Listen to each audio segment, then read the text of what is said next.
Hi friends, ഇന്ന് എൻ്റെ husband എനിക്ക് കുക്ക് ചെയ്ത് തന്ന ഒരു ചിക്കൻ റെസിപ്പിയാണ് കാണിക്കുന്നത്. ഇതിന് ഏട്ടൻ പേരിട്ടിരിക്കുന്നത് ജൂനിയർ ചിക്കൻ കടായി എന്നാണ്. 1/4 കിലോ ചിക്കൻ കൊണ്ടാണ് ഇതിപ്പോൾ ഉണ്ടാക്കുന്നത്. അപ്പോൾ ആദ്യം തന്നെ ചിക്കൻ ഫ്രൈ ചെയ്തെടുക്കണം.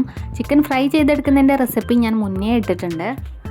ചിക്കൻ ഫ്രൈ ചെയ്തെടുത്ത് അതേ പാത്രത്തേക്ക് തന്നെ 3 മീഡിയം സൈസ്ഡ് സവാള ചെറുതായിട്ട് മുറിച്ചതും കൂടി ഇട്ട് കൊടുക്കുക. എന്നിട്ട് പിന്നെ കുറച്ച് ഇഞ്ചി വെളുത്തുള്ളി ചതച്ചതും കൂടി ഇട്ടിട്ട് ഉപ്പ് ഇട്ടിട്ട് ഒന്ന് നന്നായിട്ട് ഇളക്കി കൊടുക്കുക.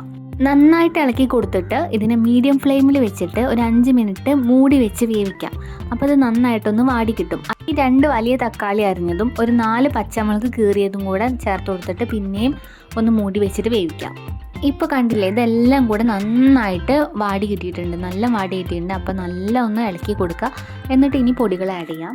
ഇനി 1/2 സ്പൂൺ മുളക് പൊടി, 1/4 സ്പൂൺ മഞ്ഞൾപ്പൊടി, 1/2 സ്പൂൺ മല്ലിപ്പൊടി, 1/2 സ്പൂൺ ചിക്കൻ മസാല, കുരുമുളക് പൊടി, ഗരം മസാല, ഇതെല്ലാം കൂടെ ചേർത്ത് നന്നായിട്ടൊന്ന് ഇളക്കി കൊടുക്കുക. ഇതിൻ്റെ കൂടെ തന്നെ 2 ഏലക്കയും കൂടെ പൊട്ടിച്ച് ചേർക്കുന്നുണ്ട്. എന്നിട്ടാണ് നന്നായിട്ട് ഇളക്കി കൊടുക്കുന്നത്. ഇത് നന്നായിട്ട് ഇളക്കി ചേർത്ത് ഇതെല്ലാം കൂടെ നന്നായിട്ട് ഇളക്കി യോജിപ്പിച്ച് ഈ പൊടിയുടെ പച്ചമണമൊക്കെ ഒന്ന് മാറിക്കഴിഞ്ഞാൽ നമുക്ക് ചിക്കൻ ഫ്രൈ ചെയ്ത് വെച്ചിട്ടുണ്ടല്ലോ അതും കൂടെ ഇതിലേക്ക് ആഡ് ചെയ്തിട്ട് നന്നായിട്ട് ഇളക്കി കൊടുക്കാം. ഇത് നന്നായിട്ട് ഇളക്കി യോജിപ്പിച്ചതിന് ശേഷം ഇതിൽ ഉപ്പ് നോക്കുക. ഉപ്പ് നോക്കിയതിന് ശേഷം ആവശ്യത്തിന് ഉപ്പും കൂടെ ചേർത്ത് കൊടുത്തിട്ട് പിന്നെ ഇളക്കി കൊടുക്കുക.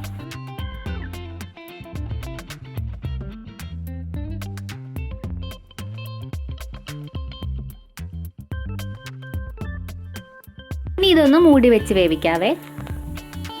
ഇതിലിപ്പോൾ വെള്ളമൊന്നും ചേർത്തിട്ടില്ല കേട്ടോ. 5 മിനിറ്റ് ഇതുപോലെ മൂടി വെച്ച് വേവിച്ചാൽ തന്നെ അതിങ്ങനെ ആവിയിൽ ഇങ്ങനെ വെന്തിട്ട് അതിൽ കുറച്ചിങ്ങനെ തുറന്ന് നോക്കുമ്പോൾ കുറച്ച് വെള്ളമൊക്കെ ഉണ്ടാവും. പിന്നെ നന്നായിട്ടൊന്ന് ഇളക്കി കൊടുക്കുക.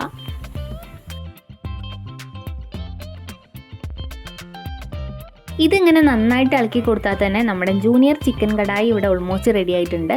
ഇനി ഇതിലേക്ക് മുറിച്ച് വെച്ചിരിക്കുന്ന മല്ലിയിലയും പിന്നെ കുറച്ച് കറിവേപ്പിലയും കൂടെ ആഡ് ചെയ്ത് കൊടുക്കുക.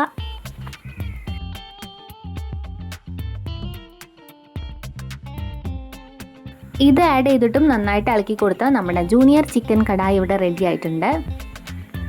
ഇതിന് നല്ല സൂപ്പർ അടിപൊളി ടേസ്റ്റ് ആട്ടോ. ഞങ്ങളിത് നെയ്ച്ചോറ് ഉണ്ടാക്കിയിട്ട് അതിൻ്റെ കൂടെയാണ് കഴിച്ചത്.